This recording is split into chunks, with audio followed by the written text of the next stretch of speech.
Before the pyramids rose above the sands of Giza, before the pharaohs ruled the Nile, before hieroglyphs were carved into temple walls, there was another civilization.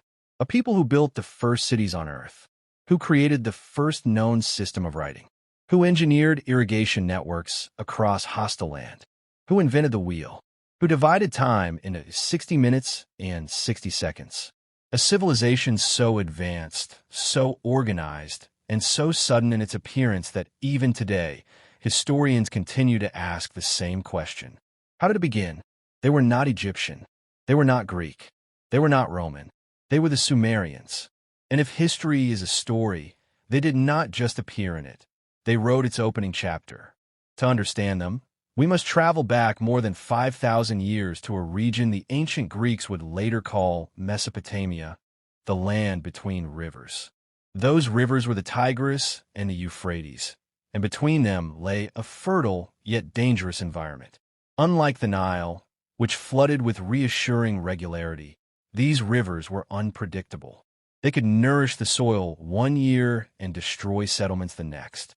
This was not a gentle cradle of civilization. It was a testing ground. And yet, around 4500 to 3000 BCE, something remarkable began to take shape in southern Mesopotamia. Small agricultural settlements expanded. Villages grew denser. Communities became structured.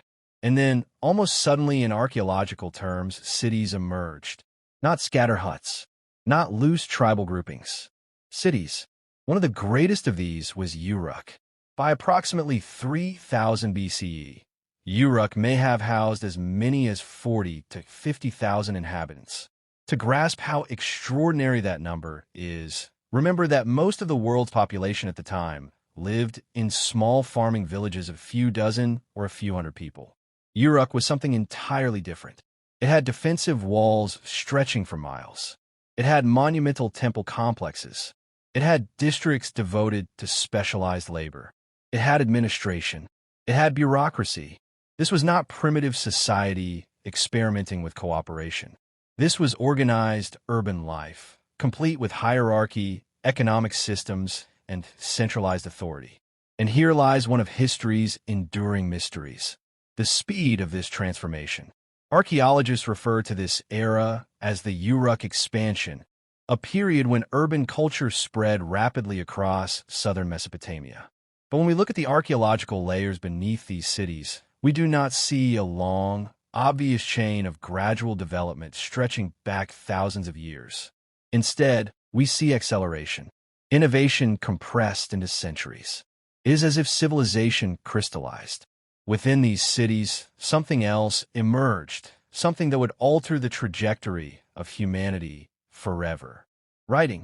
Around 3200 BCE, clay tablets began appearing in temple complexes. Impressed into their soft surfaces were wedge-shaped markings created by pressing a reed stylus into wet clay. We now call this system cuneiform. At first, it was practical. It recorded grain deliveries, livestock counts, trade transactions, offerings to temples. But even in its earliest form, it reveals something profound: abstraction, the ability to represent reality with symbols, the ability to preserve information beyond memory. Before this, human history lived only in speech. Stories vanished with the storyteller.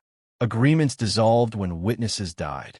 But with writing, memory became external, permanent, transferable across generations. The Sumerians did not merely invent a communication tool. They created the foundation of recorded history.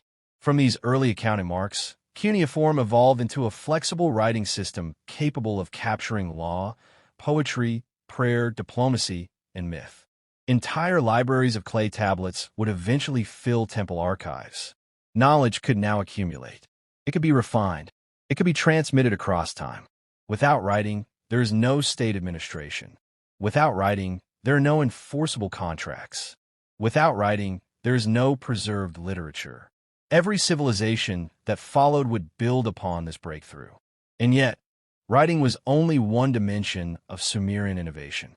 Cities require governance. Governance requires rules. And rules require authority. Long before the famous Babylonian laws of Hammurabi, the Sumerians developed codified legal systems. One of the earliest surviving law collections is the Code of Uruk and Ur, dating to around 2100 BCE. It outlined fines for bodily injury. It established penalties for theft. It defined legal compensation. This was not arbitrary rule by force alone. It was structured justice. Imagine the intellectual leap required to conceive of law as something written, standardized, and publicly known. It transforms power from personal whim into institutional order. Sumerian cities were organized as city-states, each with its own ruler. Kingship was often intertwined with religious authority. Temples dominated the city skyline, serving not only as places of worship, but as economic centers. Priests oversaw land, labor, and trade. In many cases, the temple was the heart of administration. Religion, economy, and governance were not separate spheres. They were interwoven. Towering above many of these cities were immense step structures known as ziggurats. Among the most famous is the ziggurat of Ur. Built of mud brick and rising in tiered platforms, it stood as a monumental symbol of spiritual and civic unity. These were not tombs like the later Egyptian pyramids. They were sacred platforms, artificial mountains connecting heaven and earth. Constructing such monuments required more than manpower. It required planning, measurement, architectural knowledge, and centralized coordination. Thousands of workers had to produce bricks, transport materials, align foundations, and execute designs with precision. And this was happening centuries before the pyramids of Giza. The Sumerians were also engineers of survival. Living between unpredictable rivers meant mastering water. They developed extensive irrigation systems, canals, levees, reservoirs that redirected floodwaters and sustained agriculture. Coordinated labor was essential. Fields had to be measured. Water had to be allocated.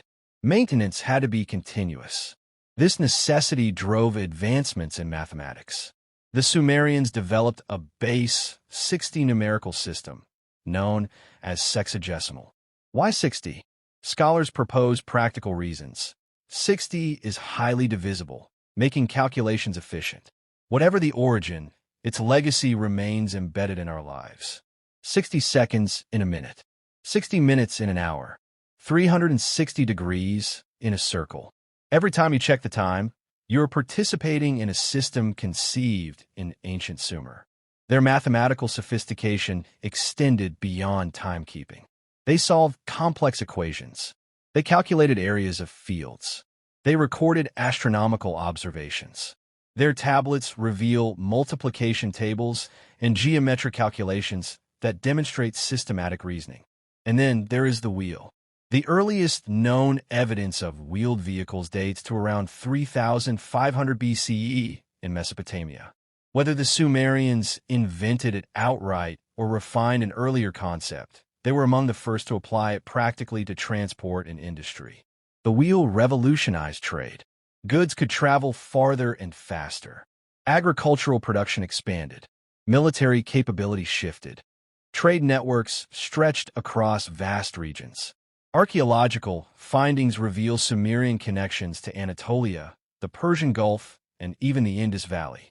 Lapis lazuli from Afghanistan, timber from distant forests, metals from mountainous regions, all found their way into Sumerian cities. This was a globalized economy in the ancient world. Trade requires trust. It requires contracts. It requires measurement systems. Once again, writing and mathematics supported expansion. Their religious worldview was equally structured. The Sumerians believed the universe was governed by a pantheon of deities associated with natural forces. Their myths describe cosmic order emerging from chaos. Among their divine figures were beings known as the Anunnaki, powerful entities associated with creation and governance of the world. These accounts were theological expressions, not scientific explanations, yet they reveal an advanced attempt to interpret existence. What stands out is not mere belief, but organization. Their heavens were mapped. Constellations were recorded. Celestial movements were observed with care. Over time, this foundation would influence later Babylonian astronomy. But perhaps the most haunting question remains: why here? Why did civilization, as we define it, erupt in southern Mesopotamia? Some scholars argue environmental pressure forced cooperation and innovation. Managing irrigation required collective effort. Collective effort fostered administration. Administration required writing. Others suggest gradual cultural development we have yet to fully uncover archaeologically. Excavations continue to reveal earlier layers, earlier transitions. The truth may lie somewhere between environmental necessity and human creativity. What is certain is that by 3000 BCE, the Sumerians had established nearly every foundational element of civilization: cities, writing, codified law, organized religion, large-scale architecture, long-distance trade, mathematics, and engineering. And yet, their dominance did not last forever. Over centuries, political power shifted. Semitic-speaking Akkadians rose to prominence. The Akkadian Empire under Sargon would unite much of Mesopotamia. Later, Babylonians and Assyrians would inherit and transform Sumerian culture. Gradually, the Sumerian language ceased to be spoken conversationally, surviving only in scholarly and religious contexts. The first civilization faded into absorption. Its cities declined. Its political autonomy dissolved. But its influence did not vanish. Like the roots of a vast tree hidden beneath the soil, Sumer remained embedded in everything that followed. Egyptian hieroglyphs emerged after Sumerian writing. Near Eastern law codes expanded upon earlier precedents. Mathematical systems evolved from their foundation. Urban planning continued to reflect principles first realized in Mesopotamia. When we speak of civilization, of structured society governed by law, recorded by writing, measured by mathematics, we are speaking a language first articulated in Sumer. And still, the mystery lingers. How did such sophistication appear so early? Why did the earliest tablets already reveal structured systems rather than crude experiments? What lost transitions lie buried beneath the Mesopotamian sands? Archaeology is a patient discipline. Each excavation peels back another layer. Each tablet translated reshapes understanding. And yet, even as evidence accumulates, the wonder does not diminish. The Sumerians did not leave behind towering stone monuments visible from miles away. Their mud brick cities eroded with time. Their legacy survived in fragile clay tablets, in broken fragments, in ruins weathered by centuries. But those fragments tell a story powerful enough to alter our understanding of beginnings. Civilization did not begin with the pyramids. It did not begin with classical Greece. It did not begin with Rome. Long before them, in the land between two unpredictable rivers, human beings reorganized themselves in a way the world had never seen. They wrote. They calculated. They engineered. They governed. They imagined the cosmos in structured form. They transformed survival into system. They turned settlement into civilization. And whether by necessity, ingenuity, or the mysterious convergence of both, the Sumerians became the first to do what billions now take for granted: live within a complex, recorded, organized society. The story of humanity does not start with grandeur carved in limestone. It begins with clay, soft, wet clay pressed with reed styluses by hands that understood something profound. That knowledge, once recorded, can outlive the one who writes it. 5,000 years later, we are still reading their marks, still measuring time by their numbers, still building cities on principles they pioneered. If history is a flame passed from one generation to the next, the spark was struck in Sumer. And as we continue this journey, a deeper question awaits us. If they were the first, where did their knowledge come from? That is a mystery we will confront next. The story of the Sumerians is not just the story of the first civilization. It is the story of humanity standing at the edge of chaos and choosing order, of people surrounded by unpredictable rivers and harsh land, who refused to merely survive and instead chose to build. They built cities where none had existed. They carved symbols into clay and gave memory to mankind. They measured the skies. They shaped law. They engineered time itself. Before empires rose and fell, before monuments pierced the horizon, civilization took its first breath in the land between two rivers. And yet, for all we now understand, the greatest question still lingers in the shadows. How did they begin so advanced? That mystery is only just unfolding. If you're drawn to the forgotten, the unexplained, the buried chapters of real history, then you are exactly where you need to be. This is Dew of Dread, where history is not just told, it is uncovered. If this journey into the world before Egypt stirred your curiosity, make sure you subscribe and turn on notifications, because in Part 2, we confront the deeper question: who gave the Sumerians their knowledge? Until then, remember, the deeper you dig into history, the more it whispers back. I will see you in the next revelation.